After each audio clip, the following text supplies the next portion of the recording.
तो 11 नंबर श्लोक में श्री कृष्ण क्या कहते हैं? श्री कृष्ण बोले, हे अर्जुन, तू न शोक करने योग्य के लिए शोक करता है और पंडितों के से वचनों को कहता है, परंतु पंडित जन जिनके प्राण चले गए हैं उनके लिए और जिनके प्राण नहीं गए हैं उनके लिए भी नहीं शोक करता।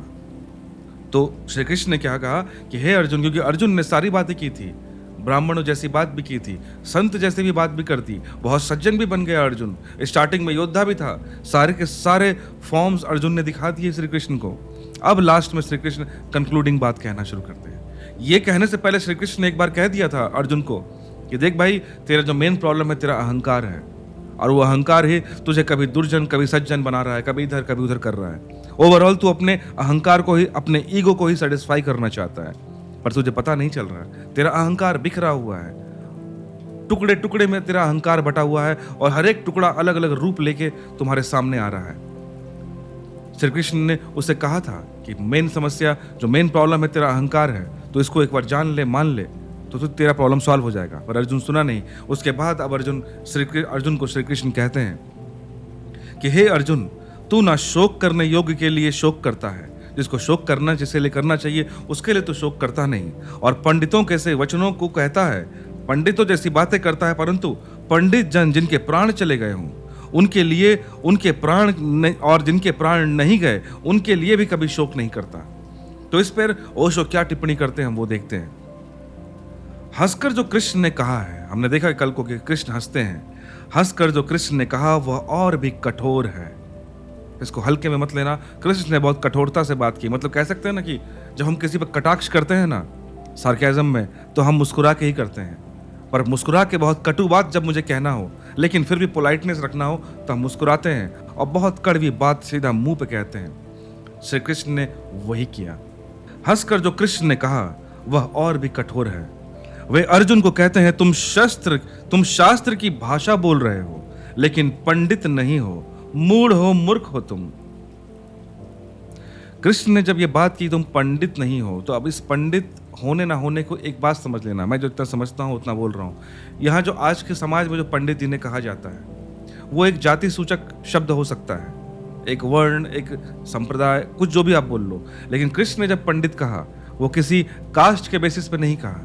पंडित जब कह रहे हैं, यहाँ पे जो ओशो भी जो एक्सप्लेन कर रहे हैं पंडित कहने का अर्थ, जो मुझे समझ में आता है वो ये है, विद्वान को रिप्रेजेंट किया जा रहा है। पंडित होना मतलब जैसे कहते हैं ना कि भाई ये कंप्यूटर प्रोग्रामिंग में पंडित हो चुका है।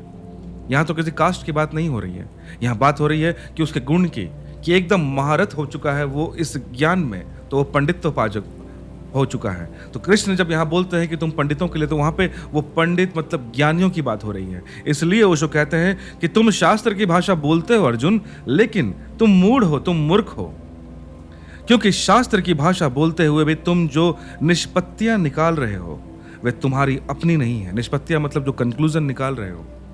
शास्त्र की भाषा बोल रहा है, क्या क्या अधर्म हो जाएगा ऐसी बातें करता है, क्या क्या अशुभ हो जाएगा ये बोलता है, क्या क्या बुरा हो जाएगा, पूरी शास्त्र की भाषा अर्जुन बोल रहा है, लेकिन शास्त्र की भाषा पर अपने को थोप रहा है। मतलब ओशो कह रहे हैं कि उस शास्त्रों को अर्जुन समझ नहीं रहा है, उसको आत्मसात नहीं कर रहा है, उसका गूढ़ अर्थ क्या है वो अर्जुन को उससे कोई मतलब नहीं। अर्जुन सिर्फ शास्त्रों के शब्दों का इस्तेमाल करके अपनी बातों को जस्टिफाई करना चाह रहा है। हम भी समाज में ही करते हैं ये काम कि नहीं, हम मैं जो कर रहा हूँ शास्त्रों में ये लिखा हुआ है ना, तो ठीक है हम करेंगे। तुम शास्त्र समझ भी नहीं रहे हो लेकिन तुम कह देते हो कि हाँ भाई ये है ऐसा। तो ओशो कहते हैं, लेकिन शास्त्र की भाषा पर अपने को थोप रहा है, जो निष्कर्ष लेना चाहता है वह उसके भीतर लिया हुआ है, शास्त्र से केवल गवाही और समर्थन खोज रहा है। अर्जुन सिर्फ और सिर्फ शास्त्रों का सहारा ले रहा है अपने पॉइंट को, अपने थॉट्स को जस्टिफाई करने के लिए, और कुछ नहीं।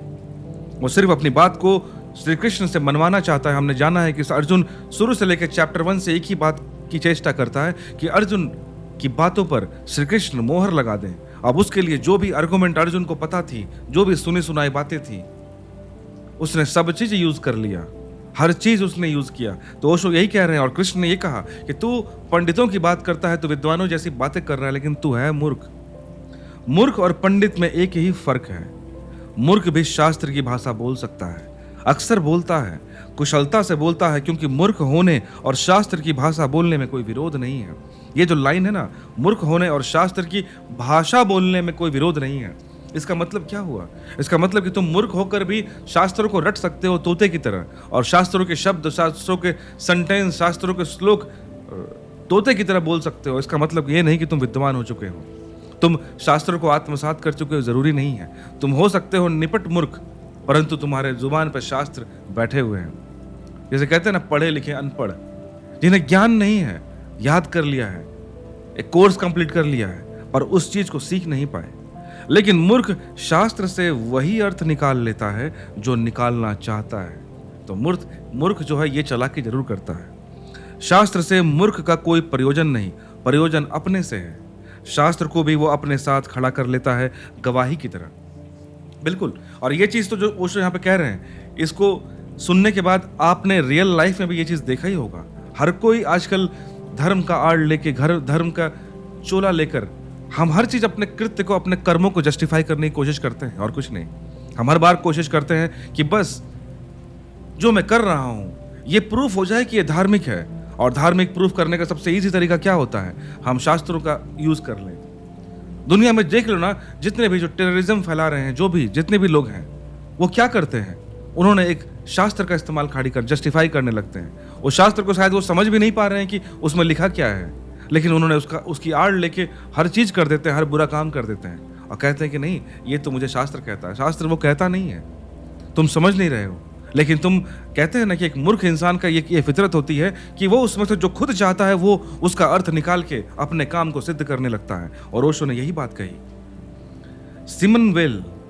सिमन वेल ने कहीं एक वाक्य लिखा है कि कुछ लोग हैं जो सत्य को भी अपने पक्ष में खड़ा करना चाहते हैं, सत्य को अपने पक्ष में खड़ा करना चाहते हैं, और कुछ लोग हैं जो सत्य के पक्ष में स्वयं खड़े होना चाहते हैं। ये दोनों में बहुत डिफरेंस है कि एक होता है कि जो मैं बोलूं वो सत्य वही हो जाए, और एक होता है सत्य जो होगा मैं वही बोलूंगा। दोनों में डिफरेंस है। बस दो ही तरह के लोग होते हैं। कुछ लोग हैं जो धर्म को अपने पीठ के पीछे खड़ा करना चाहते हैं, शास्त्र को अपने पीछे खड़ा करना चाहते हैं, और कुछ लोग हैं जो धर्म के साथ खड़े होकर होने का साहस करते हैं। इस चीज को समझो, ये बहुत ही इंपॉर्टेंट बात ओशो ने यहाँ बोल गए कि अक्सर ये होता है कि कुछ लोग होते हैं जो सत्य जो मैं बोलूं वो सत्य हो जाए। अब मैं सत्य बोल रहा हूँ, झूठ बोल रहा हूँ, उससे फर्क नहीं पड़ता उसको। जो मैं बोलूं वो सत्य लोगों को दिखे। सत्य हो तो नहीं जाएगा, लेकिन समाज में वो दिखे कि वही सत्य है। और कुछ लोग होते हैं जो वही बोलते हैं, वही करते हैं जो सत्य है, वो वहां जाके सत्य का साथ देते हैं। और इसी तरह धर्म में भी यही होता है कि हम धर्म की आड़ लेते हैं। हम चाहते हैं कि हम जो भी करें उसके पीछे हमारा बैकअप हमारे धर्म का होना चाहिए, शास्त्रों का होना चाहिए, ताकि हम पे कोई उंगली ना उठा सके। हम अक्सर उस शास्त्र, उसका श्लोक कुछ भी बोल देंगे और बोलेंगे कि देखो वहां तो लिखा हुआ है ऐसे, that's why I am doing this, I am following those शास्त्र। तो हम अक्सर वो करने की कोशिश करते हैं। पर कुछ लोग ऐसे भी हैं, बहुत कम लोग, जो वो है जो शास्त्रों के साथ सच में खड़े होते हैं। शास्त्रों के साथ खड़े होने का अर्थ ये हुआ कि आपने शास्त्र को पढ़ा, समझा, उसकी गहराई तक गए, और उसके बाद उससे जो फूल निकल रहे हैं उस फूल को आपने पकड़ा है। आपने बैकअप नहीं लिया। लेकिन धर्म के साथ खड़ा होना बड़ा क्रांतिकारी कदम है, क्योंकि धर्म मिटा डालेगा, आपको तो बचने नहीं देगा। आपको तो बचने नहीं देगा। ये लाइन जरा नोट करना।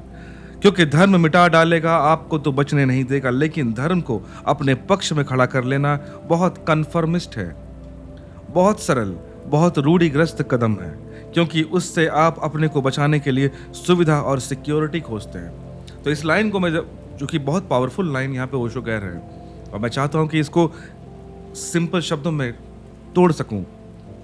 जब यहाँ पे ओशो कहते हैं कि जब तुमने धर्म को अपने पक्ष में खड़ा करने की कोशिश की, उस समय तुम सिर्फ उसको बहुत सरल करके आप सिर्फ एक रूढ़िवादी, पुरानी सोच के, जो होता है नहीं कि बस एक जो चला आ रहा है उससे हमें फायदा हो रहा है इसलिए इसको यूज करते जाओ। वो हो सकता है कि पुराने समय में उसको आपने गलत समझा हो, हम नहीं चेंज करेंगे क्योंकि उससे मुझे फायदा होता है। तो धर्म ये नहीं कहता। धर्म कहता है, इसलिए धर्म चक्र की बात की गई है। धर्म चक्र मतलब it is always moving, it is always developing.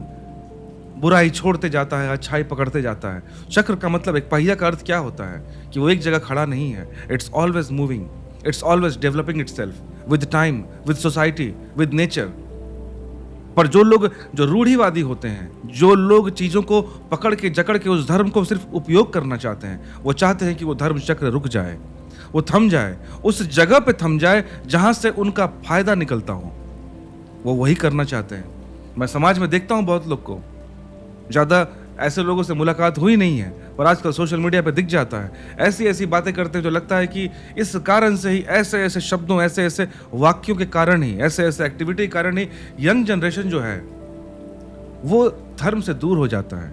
और मैं एक बात कहता हूं, जिसको कहते हैं ना लोग जेन जी, जो नई जनरेशन है, मुझे उनसे बहुत उम्मीद है, क्योंकि मुझे लगता है कि धर्म को समझने के लिए यही जनरेशन सबसे ज़्यादा कैपेबल होने वाली है, क्योंकि इन्होंने बहुत चीज़ें देख ली जिसको जो पुराने लोग हैं, जो मिलेनियल से पहले वाले लोग हैं, उन्होंने जो चीज़ को 30-40 साल में देखा, इस नई जनरेशन ने 10 साल में देख लिया है।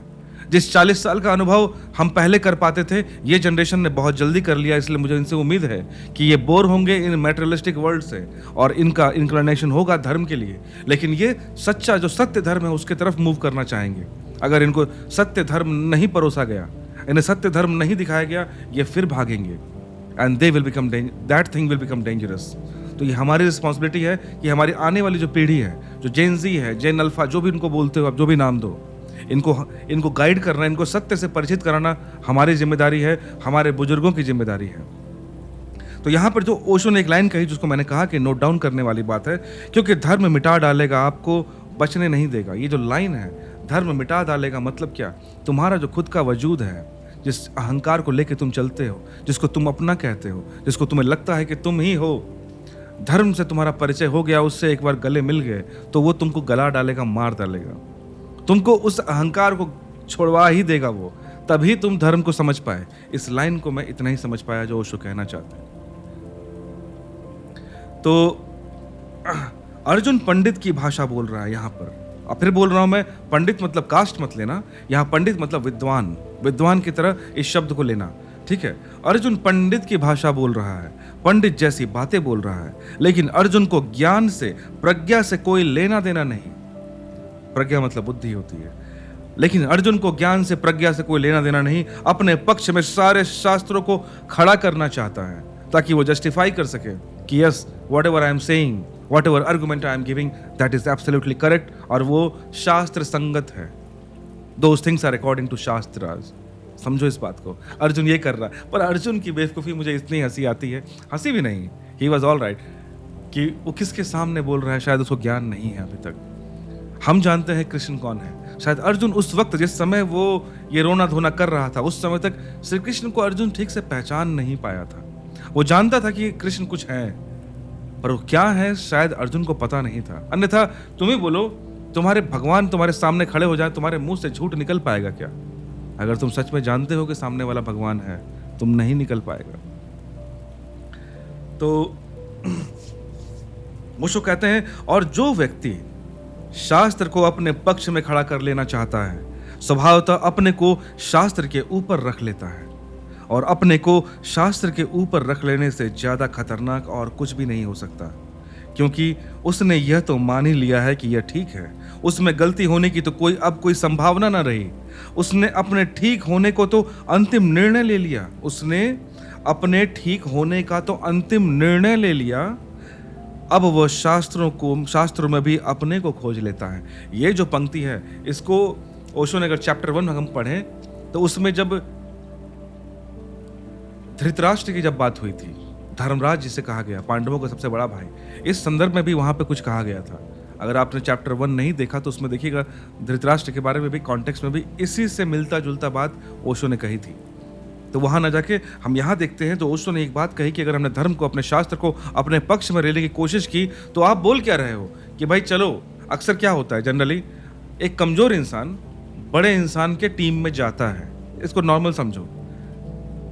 पर अगर हमने बड़े इंसान को अपने टीम में लाने की कोशिश की, मतलब हम ये प्रूव कर रहे हैं कि वो बड़ा इंसान मुझसे बड़ा नहीं है। इन द सेम वे यहाँ समझो कि अगर मैंने ये कोशिश की, मैं धर्म को अपने लिए यूज करूंगा backup, it's mean I am proving that I am bigger than these things. इन शास्त्रों से मैं बड़ा हूँ। और जब जिस इंसान में ये दुर्बुद्धि उसके दिमाग में घुसती है, ये अप्रज्ञा उसके दिमाग में घुसती है, उस समय क्या होता है ना, वो अपने आप को उस शास्त्र में ढूंढने लगता है। ढूंढने लगता है का मतलब क्या हुआ, वो अपने कार्य को, अपने एक्टिविटी को, अपने शब्द को, अपने सेंटेंसेस को जस्टिफाई करने के लिए दिखा देगा कि देखो इस किताब में भी ये लिखा हुआ है कि मैं जो बोल रहा हूं वो शास्त्रों में लिखा हुआ है। शास्त्र क्या बताएंगे, मैं बताता हूं। सो मतलब एक सुपीरियरिटी देने लगता है वो, वैलिडेशन, माने इन शास्त्रों को वो अपना वैलिडेशन देने लगता है। इस चीज को समझना। ईसाई फकीर एक बात कहते हैं कि शैतान भी शास्त्र के हवाले देता है, अक्सर देता है। कोई कठिनाई नहीं है शास्त्र से हवाले दे देने में, आसान है बात। अर्जुन भी वैसे ही शास्त्र के हवाले दे रहा है। और बड़े मजे की बात यह है कि किस आदमी के सामने शास्त्र के हवाले दे रहा है। मैंने कहा ना कि अर्जुन को यह पता नहीं कि किस आदमी के सामने वो बातें कर रहा है। तो अर्जुन ये सोच रहे, बड़े ओशो कहते हैं कि बड़े मजे की बात है कि किस आदमी के सामने शास्त्र के हवाले दे रहा है अर्जुन। जब शास्त्र मूर्ति मंत्र सामने खुद खड़ा हो, तब शास्त्र के हवाले सिर्फ नासमझ दे सकते हैं। तो मैं नासमझ मानूंगा यहाँ पे अर्जुन को इस सेंस में कि शायद अर्जुन को पता ही ना हो कि वो माधव, वो कृष्ण, वो उसका सारथी जो बने बैठे हैं, वो है कौन एक्चुअली। आप मान सकते हो क्या, शायद अर्जुन ये मानता हो, शायद, मुझे नहीं पता महाभारत की कहानी, शायद अर्जुन को ये लगता हो कि वो कोई बहुत महान राजा हो, बहुत पावरफुल है, बहुत सारी उनके पास सिद्धियां हैं, पर उनको शायद ये नहीं पता कि कृष्ण वास्तव में कौन है। वरना ओशो ने जैसी बात की कि अगर अर्जुन को सच में पता हो तो इतना नासमझ तो नहीं हो सकता कि जो खुद शास्त्र का स्रोत समझ लो, जहां शास्त्र जहां पे घुल जाता है, मिल जाता है, जिस व्यक्तित्व के सामने शास्त्रों की कोई कीमत नहीं है, वो सामने तुम्हारे सामने खड़ा है और तुम उसके सामने शास्त्रों की बातें तोते की तरह रट रहे हो। वाह, एक नासमझ ये बात करेगा। किस आदमी के सामने ज्ञान की बातें बोल रहा है। जब ज्ञान सामने खुद खड़ा हो, तब ज्ञान की उधार बातें सिर्फ नासमझ बोल सकते हैं। यहाँ पे क्यों बोला ओशो ने ज्ञान की उधार बातें? उधार बातें क्या होता है? जब हम चीजें सुन लेते हैं, समझ लेते हैं, रट लेते हैं, पर उसका जो मूल भाव है हम उससे कोसों दूर हैं, उसे हम उधार का ज्ञान कहते हैं। अपने सोसाइटी में देखना, अपने आसपास तुम्हें उधार का ज्ञान लिए हुए लोग हजारों मिलेंगे, लाखों मिलेंगे। कृष्ण का हंसना उचित है और कृष्ण का यह कहना भी उचित कि अर्जुन तो पंडितों की भाषा बोलता है, लेकिन निपट गंवारी का काम कर रहा है किसके सामने? कृष्ण ने यह बात कही है कि किसके सामने तू ये कहता है। यहां तक उम्मीद करता हूं कि आपको कुछ सेंस समझ में आया होगा कि क्या चल रहा है। अब ओशो क्या कहते हैं, एक छोटी शायद कहानी ओशो कहते हैं, इसलिए मैंने थोड़ा पॉज लिया। सुना है मैंने कि बोधि धर्म के पास एक आदमी गया बुद्ध की एक किताब लेकर, और बोधि धर्म से बोला कि इस किताब के संबंध में मुझे कुछ समझाओ। सुना है मैंने, बोधि धर्म के पास एक आदमी गया बुद्ध की एक किताब लेकर, बोधि धर्म के पास बुद्ध की किताब लेके गया। बोधि धर्म से बोला कि इस किताब के संबंध में मुझे कुछ समझाओ। बोधि धर्म ने कहा कि यदि तू समझता है कि बुद्ध की किताब मैं समझा सकूंगा तो किताब को फेंक दे, मुझसे समझ ले। और अगर तू समझता है कि बुद्ध की किताब बोधि धर्म नहीं समझा सकेगा तो मुझे फेंक, किताब को ही समझ ले। तो ये जो बात है दो बोली, जो कृष्ण से अर्जुन जो वार्तालाप कह रहा है, और जो ओशो ने बातें कही कि उस इंसान के सामने, उस पर्सनैलिटी, उस पर्सोना के सामने जो अर्जुन सारी शास्त्रों के बाद जो पंडिताई दिखा रहा है अपनी, उसे शायद पता नहीं कि जिसके सामने शास्त्र कोई मैटर नहीं करते, वो शास्त्रों का महाशास्त्री है। वो उस कृष्ण से जिस शास्त्र की बातें तुम करते हो, हजारों लाखें शास्त्र एक श्वास में वो निकाल दे, तुम उसके सामने शास्त्रों की बातें करते हो। ये वही बात है, उसको स्टोरी के फॉर्म में ओशो ने समझाया कि जब बोधि धर्म से ये बोला कि भाई बुद्ध की ये किताब है, मुझे इसमें समझा दो, कुछ लिखा है समझ नहीं आता, तब उस बोधि धर्म ने बहुत अच्छी बात बोली कि अगर तुम्हें लगता है कि बुद्ध ने जो बातें बोली, तुम्हें लगता है कि उसे मैं समझा सकता हूं, तो इस किताब का क्या कार्य? मतलब तुम मानते हो कि मेरे पास बुद्ध जैसा ज्ञान, मेरे पास बुद्ध जैसी समझ है, और अगर तुमको लगता है कि नहीं, इस किताब में कुछ एक्स्ट्रा लिखा हुआ है जो किसी को नहीं पता, इसलिए तुमने किताब पकड़ी हुई है, तब फिर मुझसे क्यों पूछते हो? तुम किताब से ही समझो। मतलब उन्होंने बहुत बढ़िया बात, डुअलिटी को, मतलब उस सामने वाले जो रीडर था उसके मन से जो द्वंद्व है उसको निकालने की कोशिश की बोधि धर्मा ने। बस इसलिए इस एग्जाम्पल को ओशो ने यहाँ पे यूज किया। कृष्ण की हंसी बहुत उचित है। किनके हवाले दे रहा है? शास्त्रों के।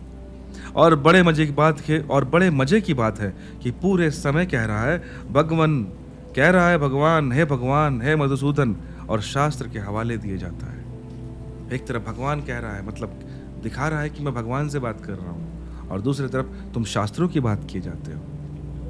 अरे शास्त्रों का इस्तेमाल उस भगवान तक पहुंचने के लिए लोग करते हैं, समझने के लिए कोशिश करते हैं। और अगर स्वयं भगवान तुम्हारे सामने खड़ा है और तुमको लगता है, तुम अगर मानते हो कि सच में वो भगवान है, सच में ईश्वर है, तो तुम शास्त्रों का उपयोग करोगे क्यों? सोचने की बात है ना। भगवान के सामने भी कुछ नासमझ शास्त्र लेकर पहुंच जाते हैं। इसको इस तरह समझो, जैसे मान लो शायद धन की सबसे बड़े देवता शायद धन कुबेर माना जाता है हमारे संस्कृति में, महालक्ष्मी, कुबेर जी। मैं कुबेर जी को एग्जांपल लेता हूँ कि वो धनराशि के सबसे बड़े किंग हैं, जिसको पैसा देना हो, ये देना हो। मैं इसको छोटा एग्जांपल ले रहा हूँ, मुझे इसका ज्ञान नहीं है, कुछ गलत हो जाए तो माफ करना। अब मान लेते मैं अचानक मेरे सामने वो खड़े हो गए और वो बोल रहे हैं कि चल तुझे क्या चाहिए, क्या तुझे सीखना है, मेरे एग्जाम्पल को समझना। और मैं जान रहा हूँ कि वो धन कुबेर है, मतलब दुनिया में कोई भी धनराशि हो, कुछ भी चीज़ हो, मैंने शोहरत, पैसा, उनको सब पता है सारे रास्ते कैसे मुझ तक पहुँचना है। अब जस्ट इमेजिन करो, मैं उनसे बात करता हूँ और आर्गुमेंट दे रहा हूँ कि नहीं, एलॉन मस्क ने ये बोला था पैसे ऐसे कमाते हैं, और अंबानी ने ये बोला है, और टाटा बिरला ने ये बोला है। अब जस्ट इमेजिन करो, वो कुबेर क्या सोचेंगे? हंसेंगे नहीं तो क्या सोचेंगे कि तुम जिसके सामने खड़े हो, तुम उसके सामने छोटे छोटे चीज़ों के एग्जाम्पल ले रहे हो। तुम सीधा सागर में ही खड़े हो और तुम उस तालाब की बात किए जा रहे हो कि इस तालाब में मैंने छोटी सी नाव चलाई थी, और वो सागर तुम्हारे सामने खड़ा है कि तुम्हारा जीवन का नाव उसमें चला दो, फिर भी वो सागर खत्म नहीं होने वाला। तुम उसके सामने उस छोटे से तालाब के छोटे से नाव की बात करते हो। महामूर्ख हो तुम।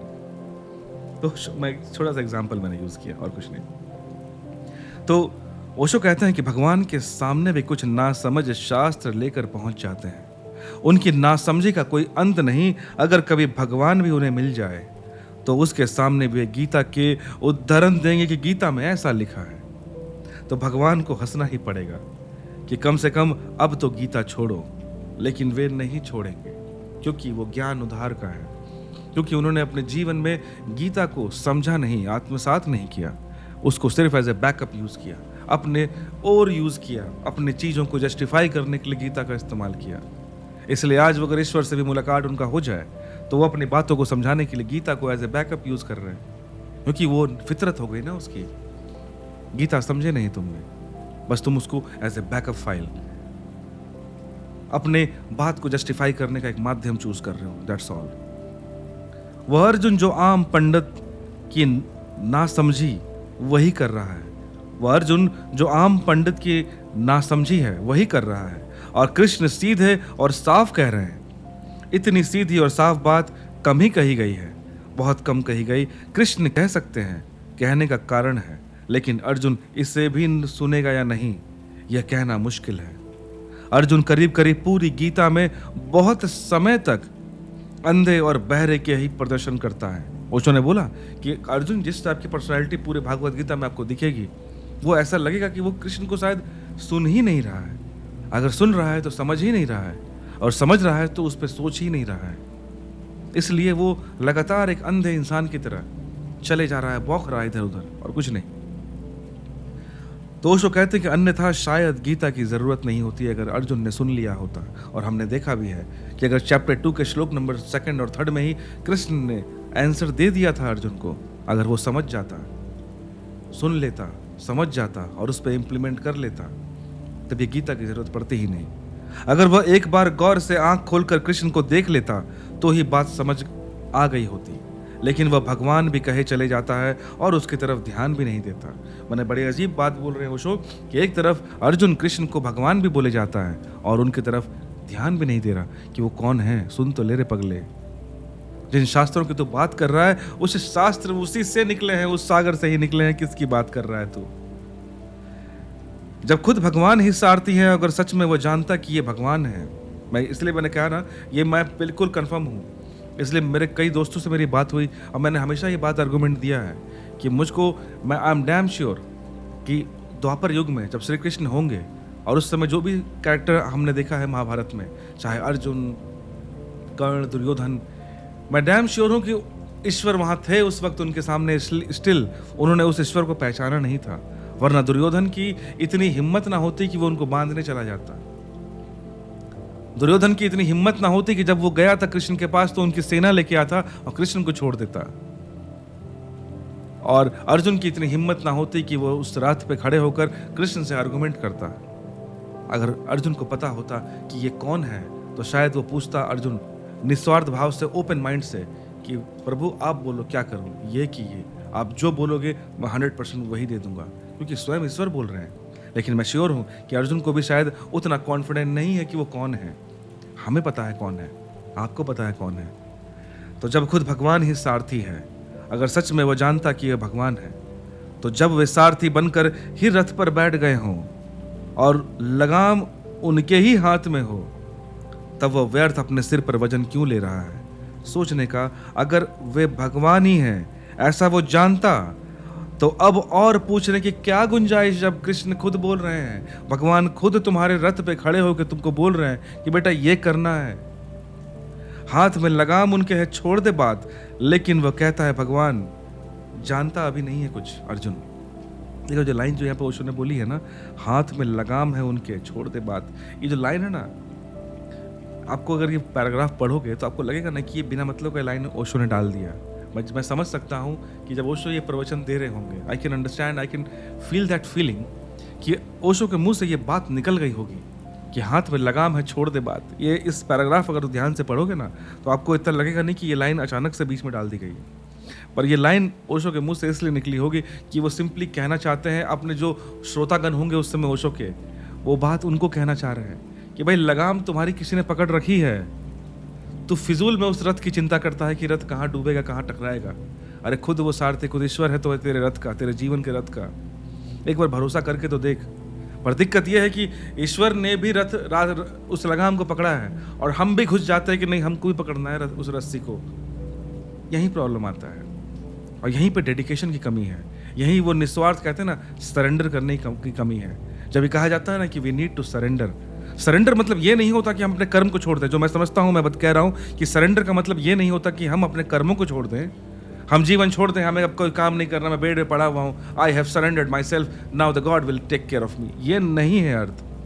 ये अर्थ सरेंडर का सिर्फ ये अर्थ होता है जो मैं जानता हूं, या फिर जो मैं मानता हूं, जो मैं समझता हूं, या फिर जो मैं फॉलो करता हूं। वो यही कि है कोई जो तेरे जीवन के रथ पे उसकी सारथी बन के उस रस्सी को पकड़ा है, जस्ट एक्सेप्ट इट और छोड़ दे उस लगाम को। तू खुद पकड़ना, तू बस उस रथ पे बैठ और जो तुझे करना है, जो तुझे देखना है, इस संसार को देखना है, मतलब जीना है, उस रथ पे बैठ के तू जीवन को देखते रहे, इस जीवन की खूबसूरती को देख, जो जीवन तुझे दे रहा है उसको एंजॉय कर। इसकी चिंता मत कर कि रथ किधर जा रहा है, कितनी तेजी से जा रहा है कोई बैठा जो वो रथ चला रहा है, डोंट वरी अबाउट इट।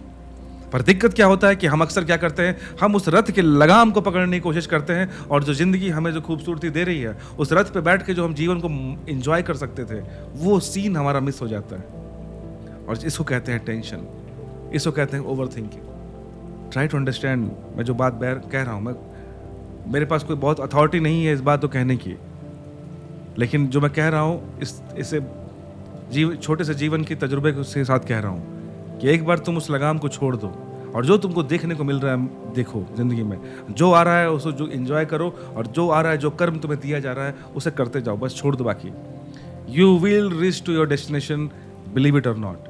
और जो भी सक्सेसफुल लोग हैं, जो भी अपने जीवन में सक्सेसफुल हैं, उनसे अगर आप पूछोगे ना तो हो सकता है वो इसको इस तरह बोल ना पाए, लेकिन अब ध्यान से उनसे बात करोगे तुमको मालूम पड़ेगा कि उस इंसान ने उस रथ की लगाम को छोड़ा हुआ है, इसलिए वो उस मुकाम पे पहुंचा हुआ है। तो हम भी भगवान कहे चले, तो ओशो आगे कहते हैं कि हम भी भगवान कहे चले जाते हैं पर जानते नहीं। मंदिर में एक आदमी भगवान के सामने खड़े होकर कहता है कि नौकरी नहीं लग रही, नौकरी लगवा दे भगवान। अगर भगवान को जानता ही है तो इतना तो जानना ही चाहिए कि नौकरी नहीं लग रही, इसका उसे पता होगा। मतलब ओशो कहते हैं कि जो तू बोलता है भगवान के सामने हाथ जोड़कर, तुझे क्या लगता है? एक तरफ तू मानता है कि वो सर्वज्ञ है, वो सब जगह जानता है, वो हर चीज हर जगह पर है, वो मेरे दिल में भी है, मेरे सोच में भी है, हर जगह है। That almighty is knowing everything. One side you are saying that almighty is knowing everything. तुमको लगता है कि वो हर चीज जानता है, और दूसरी तरफ तुम जाके उसे कहते हो कि ऐसा ऐसा है। तुम अपने विश्वास पे डाउट कर रहे हो कि तुम उस ऑलमाइटी, उस ईश्वर पे डाउट कर रहे हो कि नहीं, शायद इसको पता नहीं होगा मेरे बारे में, शायद ये भूल गया होगा कि मैं भी हूँ। अच्छा, it's mean you are doubting that person, that personality, that almighty. और या फिर तुमको ये लगता है कि नहीं, ईश्वर मेरे तक नहीं पहुँच सकता, या फिर इतनी इंपॉर्टेंट बात शायद उसको पता नहीं होगी। तो याद रखना, तुम ओवरऑल डाउट में ही है, और इस डाउट को ही द्वंद्व कहते हैं। और इस द्वंद्व की, इस भागवत गीता की शुरुआत एक द्वंद्व से हुई है, और वो द्वंद्व अर्जुन में आया था। अगर अर्जुन के मन में वो द्वंद्व ना होता, वो डाउट ना होता, तो अर्जुन उस सिचुएशन में ही ना होता, और पहला अध्याय अर्जुन का विषाद लिखा ही ना जाता या बोला ही ना जाता। और अर्जुन का विषाद ना होता तो ये सांख्य योग ना होता, ये ज्ञान योग ना होता, और अन्य 17 चैप्टर ना होते। समझ रहे हो? एक डाउट ने क्या किया, अर्जुन जैसे महारथी को नपुंसक बना के रथ पे बैठा दिया। समझो इस बात को। तो अगर भगवान को जानता ही है तो इतना तो जानना चाहिए कि नौकरी नहीं लग रही, उनका उसे पता होगा। या कृपा करके इंफॉर्मेशन मत देना उस भगवान को, इस ईश्वर को। और अगर इतना भी उसको पता नहीं है जिसको तुम मानता है, और तुझे लग रहा है कि उसको पता नहीं है, तो ऐसे भगवान के सामने हाथ जोड़कर भी कुछ होने वाला नहीं है। आप समझ रहे हो? ओशो ने दोनों तरफ से थप्पड़ मारा है। अगर तुझे लगता है कि उस ईश्वर को तेरे समस्या के बारे में पता नहीं, तो ईश्वर बड़ा कमजोर है, छोड़ दे उसके बारे में। मत मान, फिर ईश्वर के कॉन्सेप्ट अपने दिमाग से निकाल दे, छोड़ दे। तुझे ईश्वर के बारे में पता ही नहीं क्या है, तू कुछ बकवास कॉन्सेप्ट अपने दिमाग में रखा है, तूने उसको ईश्वर मान बैठा है। उस कचरे को निकाल दे अपने दिमाग से।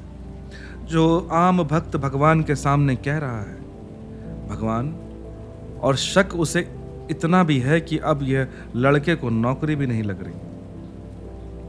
समझ रहे हो बात को? कि एक तरफ तू उसे भगवान कहता है, और दूसरी तरफ तुझे लगता है कि उसे तो तेरे समस्याओं के बारे में पता नहीं। अब ओशो क्या कहते हैं, एक इंसिडेंट सुनाते हैं कि जीसस सूली पर आखिरी क्षण में जब हाथ में उनके कीले ठोक दिए गए, तो उनके मुंह से एक आवाज निकल गई जोर से कि हे भगवान, यह क्या दिखला रहा है। किनके मुंह से निकली? जीसस के मुंह से। यह क्या करवा रहा है? एक क्षण को जीसस के मुंह से निकल गया, यह क्या करवा रहा है। मतलब क्या हुआ इसका? शिकायत हो गई। मतलब क्या हुआ इसका? मतलब यह हुआ कि जीसस कुछ और देखना चाहते थे और कुछ और हो रहा है। मतलब जीसस के मन में कोई और इच्छा होगी कि ऐसा नहीं होना चाहिए, और जो उनके साथ हो रहा होगा, जब सूली पे उनको लटकाया जा रहा होगा, कीलें ठोकी जा रही होगी उनके हाथों में, पैरों में, तब उनके मुंह से ये निकल गया कि क्या दिखला रहा है। मतलब मैंने ये एक्सपेक्ट नहीं किया था। तो वही बात ओशो ने समझाई यहाँ पर। मतलब यह हुआ कि समर्पण नहीं है, मतलब यह हुआ कि भगवान के हाथों में लगाम नहीं है। मतलब यह हुआ कि इस क्षण में जीसस भगवान से ज्यादा बुद्धिमान अपने आप को समझ रहे हैं। ये जो इंसिडेंट और जिस तरह सिंपल शब्द ओशो ने दिए हैं, इसको थोड़ा सा गहराई में देखोगे ना दोस्त, तो ओशो एक बहुत ही इंपॉर्टेंट बात कह रहे हैं। अब मैं ये नहीं कह रहा कि अच्छा ओशो बोल रहे हैं कि अच्छा हे भगवान क्या हो रहा है, ये नहीं कहना। ये सिर्फ शब्द कहने की बात नहीं हो रही है। यहाँ सिंपली ओशो ये बताना चाहते हैं, एक एग्जाम्पल देखिए, एक मेटाफोरिक एग्जाम्पल है कि अगर आप सच में बिलीव करते हो, सच में विश्वास रखते हो, सच में आस्था रखते हो किसी ईश्वरीय तत्व में, तो आपको ये एटलीस्ट बिलीव होना चाहिए कि आप वो चीज़ पा रहे हो जिसके आप लायक हो। इस चीज़ को समझना। मैं ये नहीं कहूँगा कि कोई बोले कि यार मेरा लाइफ में इतनी वो चल रहा है, मुझे ये हो गया, बीमारी हो गया, मेरे घर में मृत्यु हो रही है, कि क्या सब ईश्वर ये चीज़ दे रहा है, मैं इसी के लायक हूँ क्या। फिर मैंने कहा कि हमें वही मिलता है जिसके हम लायक हैं। और लायक कैसे हम बनते हैं? हमारे कर्मों से। जो हमारे कर्म रहे हैं वही हम लायक हैं, और वही चीज़ हमें रिटर्न में मिल रहा है। तो ओशो यही कह रहे हैं कि अगर तुमको उस ईश्वरीय शक्ति पे भरोसा है, आस्था है, तो ये जानो कि वो तुमको जो तुम डिजर्व करते हो, वो बेस्ट पॉसिबल थिंग वही तुमको वो देगा। ना उससे कम, ना ज़्यादा। कम तो नहीं देगा और ज़्यादा नहीं दे सकता, क्योंकि ये कर्म के सिद्धांत के खिलाफ हो जाएगा, ये अब दूसरों से अन्याय हो जाएगा। बैलेंस तो नहीं खराब कर सकते ना ईश्वर। तो मेरी जो छोटी समझ है, मैं यही समझता हूँ कि हमें वही मिलता है जिसके हम लायक हैं, और हमारे लायक या नालायक ये होना इस बात पर निर्भर करता है कि हमारे कर्म कैसे हैं। वो कर्म, अगर इस जीवन की बात करो तो इस जन्म के कर्म, अगर आप पुनर्जन्म पे विश्वास करते हो तो पुनर्जन्म के कर्म होंगे। आई डोंट नो, बट इतना मुझे पता है कि छोटे से लाइफ स्पैन में हम देख सकते हैं कि अगर आप लाइफ के 4-5 साल बैक फ्लैश करो, आपको मालूम पड़ेगा कि आप जिस स्थिति में आज बैठे हो, जिस भी पोजीशन पे हो, जिस भी लाइफस्टाइल को जी रहे हो, आपने उसको खुद ही क्रिएट किया है। आपकी मेहनत, आपके कर्म, आपके जो भी चीज़ें थी, उसी ने आपको यहाँ तक ढकेल के यहाँ तक पहुँचाया है, और इसके अलावा आपको कुछ भी एक्स्ट्रा नहीं मिला। तो ऐसा नहीं है कि ईश्वर ने कोई आप पे एहसान किया। हो सकता है कि ईश्वर ने आपको गाइड किया हो, ईश्वर ने आपकी मदद की हो। जब ईश्वर से आपने हेल्प मांगा हो तो उसने तुम्हारी पुकार सुन के चलो गाइड कर दिया हो। तुम्हारे लिए उसने काम नहीं किया होगा। कर्म तो तुम्हें खुद ही करना है, क्योंकि उस कर्म से ही तुम्हारी लायकता निर्धारित होगी, और जिस चीज़ के तुम लायक होगे वो तुम्हें मिलेगा। तो यहाँ पर जब ओशो कहते हैं, तब जीसस ने शायद ईश्वर पे डाउट कर दिया कि ईश्वर जो दे रहा है, नहीं नहीं, मैं इस लायक नहीं हूँ, हे भगवान, ये आप क्या दे रहे हो मुझको। ये जीसस के मुंह से जब ये निकल रहा है, तो ओशो इसको मेटाफोरिकली ये समझाना चाह रहे हैं कि भाई ओशो को क्या, जीसस को क्या डाउट हो गया कि ईश्वर जो दे रहे हैं वो गलत दे रहे हैं। अच्छा, तो मतलब ईश्वर की समझ पे तुम डाउट कर दिए, तुम ज़्यादा बुद्धिमान हो गए ईश्वर से, तुम ये दिखाना चाह रहे हो। समझो इस बात को। तत्काल जीसस को ख्याल आ गया। देखना, इस बात को समझो कि जब उनके मुंह से निकला तो जीसस को फिर उसके बाद ख्याल आया। अर्जुन को बहुत मुश्किल से ख्याल आता है। जीसस को तुरंत ख्याल आ गया, परंतु अर्जुन को बहुत मुश्किल से ख्याल आता है। जीसस को तत्काल ख्याल आ गया जैसे ही उनके मुंह से यह आवाज निकली कि हे भगवान, यह क्या दिखला रहा है। दूसरा वाक्य उन्होंने कहा, क्षमा कर, जो तेरी मर्जी, दाई विल बी डन, तेरी ही इच्छा पूरी होगी, जो तेरी मर्जी वही होगी। मतलब उन्होंने लास्ट में उनके मुंह से मिस्टेक से निकला, परंतु अगले ही क्षण उनको फिर रियलाइज हो गया कि नहीं, ये क्या कह रहा हूं मैं। जो भी बेस्ट पॉसिबल चीज़ है वो ईश्वर मुझे वही देगा। अगर मुझको अभी ये मिल रहा है तो मेरे लिए यही बेस्ट है, और मैं कैसे उसके डिसीजन पे डाउट कर सकता हूँ। मैंने मुझे जो कर्म करना था, जो मुझे करना था, मैंने निस्वार्थ भाव से उसको बेस्ट से बेस्ट किया है। तो मेरा जो भी एक्टिविटी है उसके अकॉर्डिंग जो बेस्ट मुझे मिलना चाहिए, मुझे वही मिल रहा है। मैं क्यों उस पर डाउट कर रहा हूँ? अगर डाउट करता हूँ तो तुम फिर ये मत बोलना कि मुझे ईश्वर पर पूरा आस्था है कि वो मेरे साथ हर चीज़ अच्छा करेंगे। और अगर डाउट कर रहे हो तो ये मत कहना। और अगर डाउट नहीं है, तभी तुम सच में ईश्वर की भक्ति कर रहे हो। ये मैं क्या कह दिया, यह क्या दिखला रहा है, शक पैदा हो गया। तो जीसस ये बोलते हैं कि मेरे को माफ़ करना, जो आपकी इच्छा वही होना चाहिए। ये मेरे मुंह से क्या निकल गया, मेरे शब्दों से ऐसा हो गया कि मैं शक कर रहा हूं आप पे। तो उन्होंने माफी मांगी। तो मेरे हिसाब में तो इस एक वचन को बोलते वक्त जीसस मरियम के बेटे जीसस थे, और दूसरे वचन को बोलते वक्त क्राइस्ट हो गए। इस लाइन को समझना कि जिस वक्त जीसस के मुंह से यह निकला कि हे ईश्वर क्या दिखा रहा है, उस समय वो आम इंसान की तरह बिहेव किए, मरियम के बेटे की तरह बिहेव किए। एक इंसानी फितरत के साथ वे उन्होंने बातें की कि भाई तुम में वो आस्था है नहीं, तुम सिर्फ कह रहे हो। जिस तरह हम आम इंसान होते हैं ना, कि हम सिर्फ कहते हैं कि हमें ईश्वर भरोसा है, हम ईश्वर की पूजा करते हैं, जो करते हैं, जो भी इष्ट देव हैं, कोई भोलेनाथ, कोई ये कोई वो, जिनको कर रहे हैं, हम अक्सर एक भिखमंगे की तरह एक मंदिर के सामने जाए खड़े हो जाते हैं हाथ फैलाकर। भिखमंगे से ज़्यादा मुझे ज़्यादा कुछ दिखते नहीं है। मुझे अधिकतर मंदिरों में, हर जगह जहाँ भी प्रेयर स्थल है, मुझे अधिकतर क्यों भिखारी दिखते हैं मुझे समझ में नहीं आता। अब बहुत लोग ये आर्गुमेंट देते हैं मुझे कि भाई वो तो देने वाला है, हम तो भिखारी होंगे ना, हम तो भिक्षुक होंगे। नहीं, कब बोला तुमको ईश्वर ने तुम भिखारी हो मेरे सामने? अरे वो तुमको अपना पुत्र मानता है, अपना संतान मानता है। ईश्वर कहता है कि मैं तुम्हारे अंदर हूं, और वो भिखारी हो जाओगे तुम। क्या लॉजिक है इसके पीछे? और तुम उससे मांग रहे हो, उसका मतलब तुम कहना चाहते हो कि भाई उसको पता नहीं है कि मुझे क्या जरूरत है, तुम्हारे बोलने से उसको पता चलेगा। अगर तुम सच में मानते हो कि वो सर्वज्ञ है, वो सर्वज्ञानी है, एक तरफ तुम ये कहते हो और एक तरफ तुम उसके सामने हाथ फैलाए खड़े हो जाते हो, मतलब तुम ये डाउट कर रहे हो कि उसे पता नहीं है मेरी क्या ज़रूरत है, मेरे इस जीवन में क्या ज़रूरत है। हे ईश्वर, तुझे पता नहीं है, तू भूल गया, तेरे बुद्धि कम हो गई है, मेरी बुद्धि तेज है, मैं तुझे बताता हूँ कि क्या सही है क्या गलत है। You are doing this thing, ये ह्यूमन नेचर है। तो ओशो ने एक बात कही कि जिस समय जीसस से ये मुंह से निकला कि हे ईश्वर तूने ये क्या कर दिया, उस समय वो मरियम का बेटा था। पर जिस वक्त जीसस को ये रियलाइज हुआ कि मैंने क्या कर दिया, कि क्या बोल दिया, और जब जीसस ने ये कहा कि नहीं नहीं, जो आपकी इच्छा वही सही, उस समय वो क्राइस्ट हो गए, उस समय वो सच्चा भक्त हो गए, उस समय वो सूरदास हो गए, उस समय वो मीरा हो गए। समझ रहे हो बात को? वो भक्ति उस समय पिनाकल पे पहुंची। उस समय उस भक्त और उस ईश्वर के बीच का जो बाउंड्री था वो टूट गया, वो चूर हो गया। कि उस वक्त जिस समय वो इंसान आखिरी समय पर हो, शायद एक सूली में लटक रहा हो, स्टिल उसने अपने आप को सरेंडर कर दिया। जस्ट इमेजिन थिंग कि जो तू कह रहा है, जो तू कर रहा है, मैं खुशी से ले रहा हूं। Just think about it. इस दो सेंटेंस के बीच में ओशो कहते हैं कि इस बीच में क्रांति घट गई जीसस के जीवन में। एक क्षण पहले वह सिर्फ मरियम के बेटे जीसस थे जिसने कहा यह क्या दिखला रहा है। शिकायत मौजूद थी उस शब्द में, क्योंकि दर्द था, पीड़ा थी, उस क्रॉस को लेके चलना था, हाथों में सुई का चुभन था, पेट में भाले घोंपे जा रहे थे। दर्द था, शिकायत तो आ सकती है ना, डाउट तो आ सकता है ना उस इंसान में कि हे ईश्वर, मैंने तेरी जीवन भर प्रार्थना की, लास्ट में तू मुझे क्या दे रहा है। गुस्सा भी हो सकता है ना इंसान। आस्तिक के मन में शिकायत नहीं हो सकती। ये सारे आस्तिक जो है, जो सच में ईश्वर पे बिलीव करता है, सच में उसको जानता है कि वो है, वो हर चीज जान रहा है, हर चीज देख रहा है। अगर तुम सच में ये जानते हो ना, at that time you will not doubt. तो उसी समय, जिस समय ये घटना घटी जीसस के, ये दो सेंटेंस के बीच में चमत्कार हो गया। एक समय इंसान था, मरियम का बेटा, दूसरे वक्त अवतार हो गया। समझो इस बात को। दूसरे क्षण में ही तत्काल उसके मुंह से निकला, क्षमा कर, तेरी इच्छा पूरी हो, जो तू कह रहा है वही ठीक है, इससे अन्यथा ठीक होने का कोई सवाल ही नहीं। जिस समय उनको उस दर्द में भी, एक समय था, एक पल पहले उस दर्द में चिल्लाहट थी, दर्द था, आक्रोश था, गुस्सा था, शिकायत थी उस ईश्वर के प्रति, इसलिए उसके मुंह से निकला कि ये क्या कर रहा है, ये क्या दिखला रहा है। पर अगले ही पल एक सरेंडर आया, एक आत्मसमर्पण आया।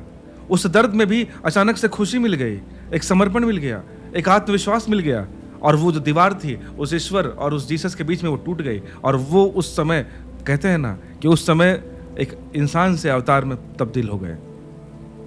तो बस वे क्राइस्ट हो गए। दूसरे ही क्षण में मरियम के साधारण बेटे न रहे, वे परमात्मा के पुत्र हो गए।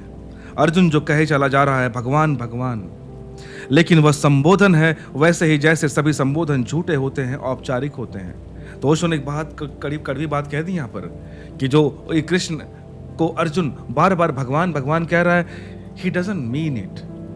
जैसे कहते हैं ना, हम बहुत लोग को हेलो सर, जी जी आप बहुत अच्छे, तो बहुत बार क्या होता है, हम सिर्फ औपचारिक तौर पर बोलते हैं। एक सिविक सेंस है ये, सोसाइटी में किस तरह बोलना है, एंड एटिकेट्स बोलते हैं जिसको। Do we really mean it? We can doubt it, we can debate it, but ये होता है ना कि एटिकेट्स बहुत चीज़ें होती हैं, और एटिकेट्स में हम अपने आप को अक्सर पोलाइट प्रूफ करते हैं, एक हम्बल प्रूफ करने की कोशिश करते हैं। हम्बल है कि नहीं आई डोंट नो, बट हम कोशिश करते हैं। तो वो यहाँ पर अर्जुन के जो भगवान भगवान बार बार बोलने के जो शब्द हैं, मधुसूदन, माधव, जो ये बार बार कहता है, वो शायद एक संबोधन की तरह अर्जुन इस्तेमाल कर रहा है। अगर वो सच में मीन करता कि सामने वाला ईश्वर है, तब उसकी बात तुम ना सुनो, कैसे हो सकता है? तब तुम उसके कहने को काट दो, कैसे हो सकता है? उसने कुछ कहा और वो तुम्हारे लिए आखिरी शब्द ना हो, ऐसा कैसे हो सकता है? परमहंस के सामने माँ काली कुछ बोल दे और परमहंस उसको काट दे, कैसे हो सकता है? Not possible.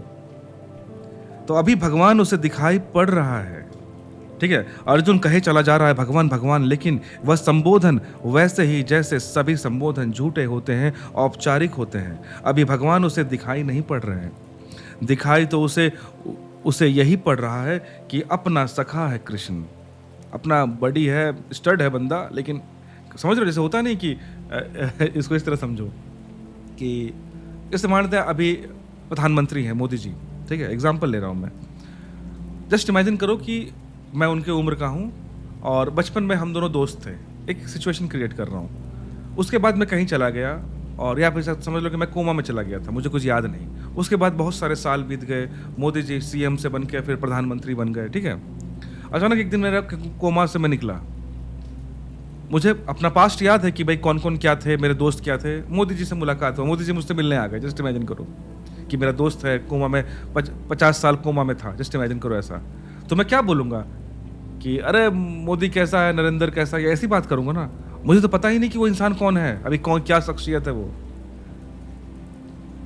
समझ रहे हो बात को? जितना इजीली मैं उस इंसान से मिल ले रहा हूँ, लोग जीवन बीत जाएगा तब भी शायद वो प्रधानमंत्री से ना मिल पाए, पर मेरे लिए वो इजीली एक्सेसिबल है। क्यों? क्योंकि वो सखा है, मेरा दोस्त है।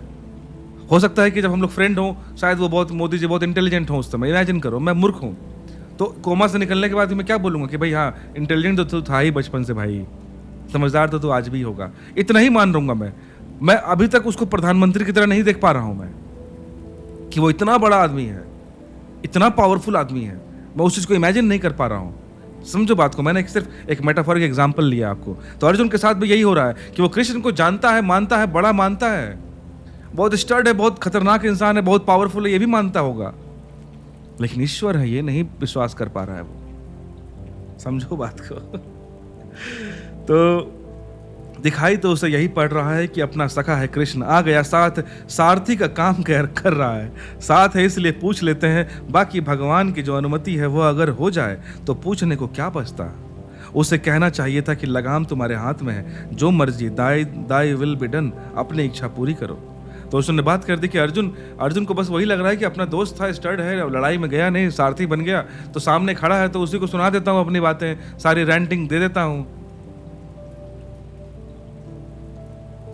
लेकिन अगर अर्जुन को पता होता कि सामने वाला कौन है, तब वो एक बार भी डाउट करता कृष्ण क्या बोल रहे हैं, तब शायद वो यही बोलता कि प्रभु जो आपकी इच्छा, जो आप बोले वही सही। समझ रहे हो बात को? इसलिए उसके भगवान का संबोधन अभी सार्थक नहीं है। मतलब अर्जुन जो बार बार ये कहता है कि हे भगवान, हे भगवान, हे मधुसूदन, हे माधव, वो सार्थक नहीं है, सिर्फ औपचारिक की तरह लो, क्योंकि वह संबोधन के बाद भी निर्णय खुद ले रहा है। मैं ईश्वर के सामने खड़ा हूं तो मैं निर्णय मैं नहीं ले पाऊंगा। अगर मैं ले रहा हूं तो मैं तो ईश्वर नहीं मानता, और अगर सामने वाले को मैं ईश्वर मानता हूं तो मैं निर्णय नहीं ले सकता। वह कह रहा है कि मैं युद्ध नहीं करूंगा, अर्जुन कह रहा है, अपना डिसीजन दे रहा है कृष्ण को, पर जिस कृष्ण को हम और आप जानते हैं, अर्जुन उस कृष्ण को नहीं जानता है अब तक। कह रहा है कि मैं युद्ध नहीं करूंगा। इस पर कृष्ण हंसे और कहे कि तू बड़ी विरोधी बात बोल रहा है। तो कृष्ण ने जब ये बात कही कि तू कॉन्ट्राडिक्टरी बात कहता है, तो बात सही कही, और उनका हंसना भी उचित है।